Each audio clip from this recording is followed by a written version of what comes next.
karong eleksyon ayaw kalinti. Alin sa lahudin jud butuhi, tayandam jud na mutabang sa South District ug sa mga katawhan. Ato jud siyang butaran, alin sa lahudin di na to kalimtan. Anda magatag o kausaban sa South District pagkakonsihal, dili jud kalimtan. Si Arlene sa lahudin, karong eleksyon ayaw kalimti. Alin sa lahudin jud butuhi, tayandam jud na mutabang sa South District ug sa mga katawhan. Ato jud siyang butaran, alin sa lahudin di na to kalimtan.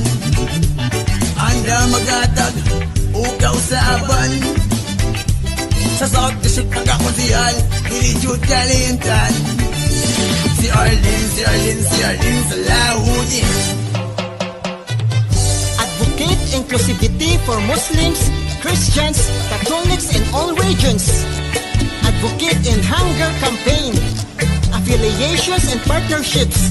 Metro Cebu Eagles Club, Rotary Gloria Maris Alpha Phi Omega, Hoa Federation, Salaam Police Advocacy Group Muslim Affairs.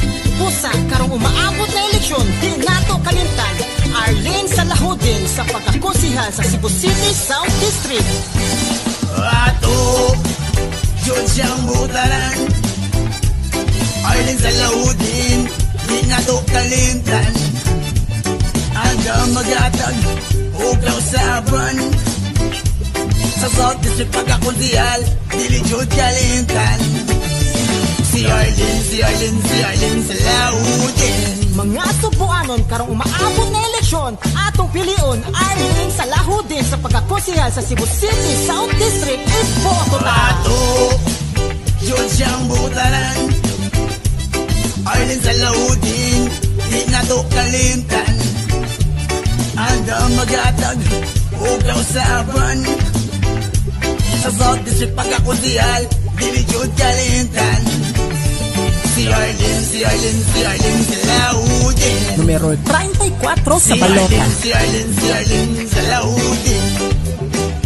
Si Arlene sa lahudin. Numero 34 sa balota. Si Arlene sa lahudin.